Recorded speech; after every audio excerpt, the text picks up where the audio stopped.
నమస్తే, నేను మీ సతీష్.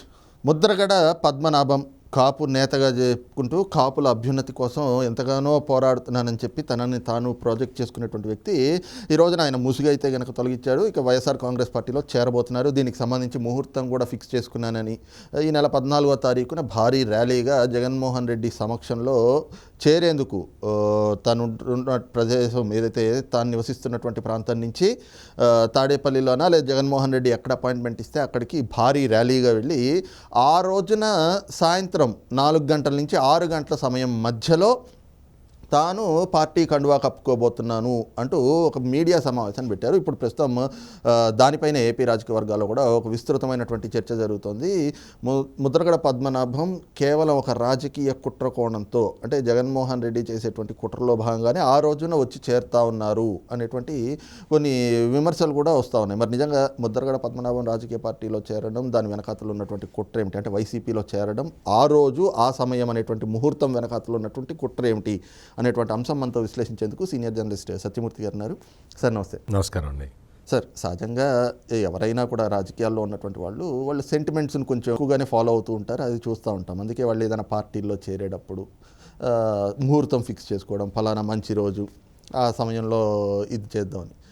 ముద్రగడ పద్మనాభం గారు మరి ఇంతకాలం కాపు ఉద్యమ నేతగా ఆయన చెప్పుకుంటూ వచ్చారు. ఈ రోజున ముసుగు తొలగింది. జగన్మోహన్ రెడ్డి కోవర్ట్ అనేటువంటి విషయం కూడా అందరికీ అర్థమైపోయింది. ఆయన వైసీపీలో చేరుతున్నాడు. అది ఎవరు ఏం పెద్ద దాన్ని ఆలోచించేది కాదు. కానీ ఆయన చేరేటువంటి రోజును ఫిక్స్ చేసుకుని ఒక ప్రెస్ మీట్ పెట్టి ఫలానా రోజు, ఫలానా కార్యక్రమాలు, ఫలానా సమయానికి నేను ముహూర్తం ఫిక్స్ చేసుకున్నాను అంటూ ఆ 14వ తారీఖునే ఎందుకు ఫిక్స్ చేసుకున్నాడు అంటే ఇది కూడా ఒక కుట్ర కోణం అంటూ ఉన్నారు. ఏమిటి సార్, సహజంగా అది ఏమో ఆయన సెంటిమెంట్ అనుకోవచ్చు కదా, దాంట్లో కుట్ర అంటే ఏ విధమైనటువంటి కుట్ర ఉండే అవకాశం ఉంది? ముద్రగడ పద్మనాభం గురించి చెప్పటం అంటే అది ఒక రకంగా చూస్తే ఏమవుతుందంటే మన స్థాయిని తగ్గించుకున్నట్టు అవుతుంది. ఎందుకంటే జగన్మోహన్ రెడ్డి కోవర్ట్ ఇతను ఇది ఇప్పుడు కాదు, ఇప్పుడేదో వచ్చి ఆయన ఆ పార్టీలో చేరుతున్నాడు కాబట్టి చెప్పిన మాట కాదు ఇది. తునిలో రైలు తగలబెట్టడం దగ్గర నుంచి ఆ కేసులో ముద్రగడ పద్మనాభం నిందితుడిగా ఉన్న కేసులు అవన్నీ మనం చూసాం.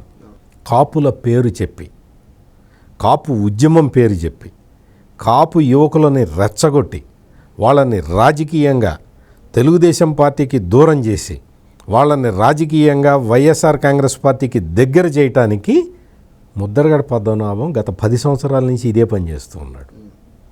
ఈ రోజున ఏమైంది అంటే జగన్మోహన్ రెడ్డికి ఒక డెడ్ ఎండ్ వచ్చింది. ఏంటి, కాపులు యువతల ఇప్పుడు జనసేన తెలుగుదేశం పార్టీ కలిసి పోటీ చేస్తున్నాయి.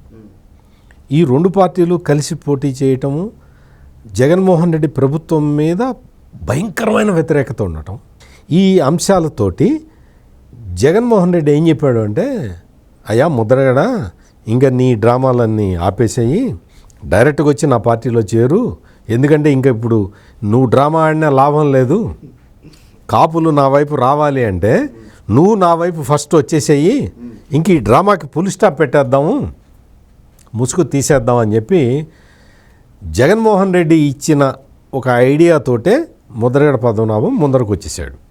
ముందరకు వచ్చి ఇప్పుడు ఇందులో చేరుతున్నాడు. ఆ చేరటం కూడా ఏంటి అంటే ఎంత కుట్ర ఉందో చూడండి దీని వెనక. ఈయన చేరుతున్న రోజు అది కరెక్ట్గా జనసేన ఆవిర్భావ దినోత్సవం.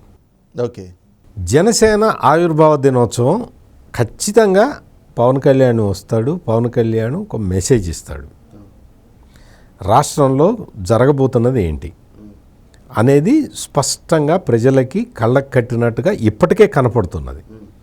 దాని మీద జనసేన అధినేతగా పవన్ కళ్యాణ్ ఒక రోడ్ మ్యాప్ ఇవ్వబోతున్నాడు. తను తెలుగుదేశంతో ఎట్లా కలిసి పోటీ చేస్తున్నాడు, ప్రజల అభిప్రాయం ఏంటి అనే ఇటువంటి విషయాల్ని కూలంకషంగా ఆయన చర్చిస్తాడు. జనసేన ఎప్పుడైతే ఆ మీటింగ్, అటువంటి మీటింగ్ పెట్టుకుంటుందో రాష్ట్రంలో ఉన్న కాపు యువత అంతా కూడా పవన్ కళ్యాణ్ వెనక ర్యాలీ కావటానికి అవకాశం ఉంది. దాన్ని బ్రేక్ చేయాలి. దాన్ని ఎట్లా బ్రేక్ చేయాలి అని ఆలోచించి, నేను ఇంతకుముందు చెప్పాను కదా, అయ్యా ముద్రగడ గారు ముసుగు తీయాల్సిన సమయం ఆసన్నమైంది, ఇప్పుడు జనసేనని దెబ్బకొట్టడానికి మీరు ముసుగు తీసేసి నా దగ్గరికి రండి అని చెబితే ఆయన ముసుగు తీసేసి రెడీ అయిపోయాడు. అంటే ఇదే సమయానికి పవన్ కళ్యాణ్ మెసేజ్ కాపులకి వెళ్ళే సమయానికి ముద్రగడ పద్మనాభం మెసేజ్ కూడా పంపించేసి కాపు కులాన్ని, కాపు జాతిని మళ్ళీ చీల్చాలి అని చెప్పి జగన్మోహన్ రెడ్డి ఇంకో కుట్ర పన్నాడు. అందుకని అదే సమయానికి ముద్రగడ పద్మనాభాన్ని తీసుకుంటున్నాడు. ఇప్పుడు జగన్మోహన్ రెడ్డి ఏ ప్లాన్ అన్నా వేయచ్చు.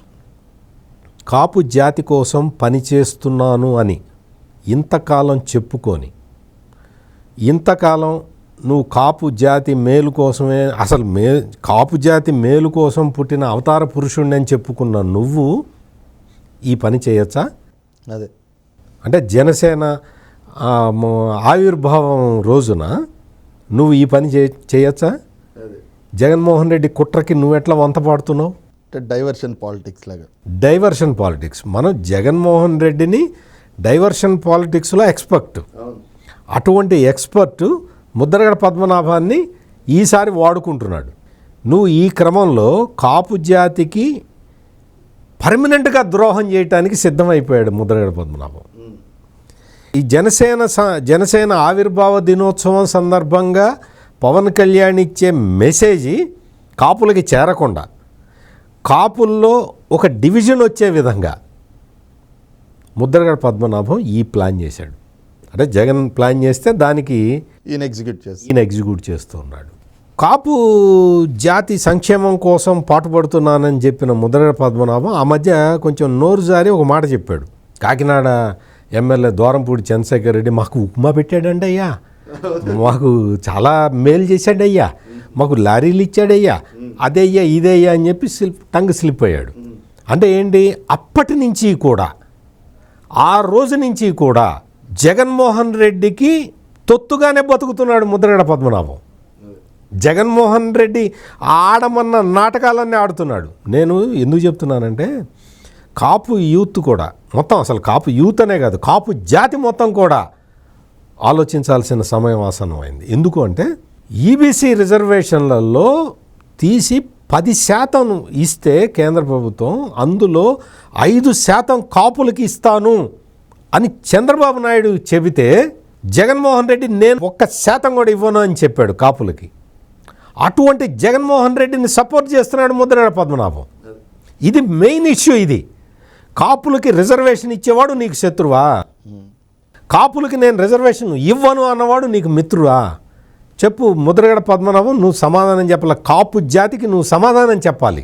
మిథున్ రెడ్డి వెళ్ళి ముద్రగడ పద్మనాభం ఇంటికి వెళ్తే ఇంట్లో ఉన్న పిల్లలందరినీ కూడా కాళ్ళ మీద పడమని చెప్పాడు. కాళ్ళ మీద పడు, దండం పెట్టు, కాళ్ళ మీద పడు, దండం పెట్టు అని చెప్పి ప్రోత్సహించాడు. ఇదా నువ్వు కాపు జాతికి ఇస్తున్న సందేశం?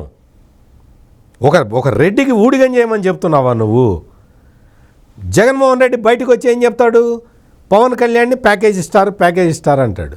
మరి నువ్వు ఇస్తున్నది, నువ్వెంతమందికి ఇస్తున్నావు ప్యాకేజీలు? ఇవన్నీ కూడా కాపు జాతి చూస్తున్నది. అందుకనే మీరు ఒకటి గమనించండి, మొత్తం కాపు యువతలో ముద్రగడ పద్మనాభం అంటే అసహ్యం పుట్టి ముద్రగడ పద్మనాభాన్ని అసలు ఇతను మా కాపు జాతికి సంబంధం లేదని చెప్తూ ఉన్నారు. రైట్, ఇది చూస్తున్నాం కదా. ఏదైతే ముద్రగడ పద్మనాభం వైఎస్ఆర్ కాంగ్రెస్ పార్టీలో చేరుతున్నానంటూ చేసినటువంటి ప్రకటన ఏదైతే ఉందో ఆ ముహూర్తం ఫిక్స్ చేసుకున్నారో ఇదంతా కూడా జగన్మోహన్ రెడ్డి చేస్తున్నటువంటి డైవర్షన్ పాలిటిక్స్లో భాగంగా పన్నినటువంటి కుట్ర ఇది.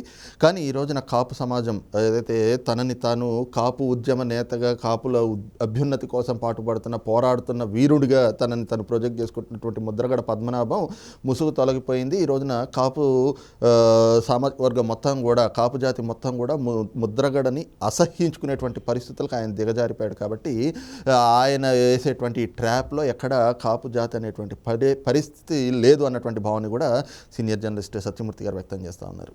Thank you. నమస్కారం అండి.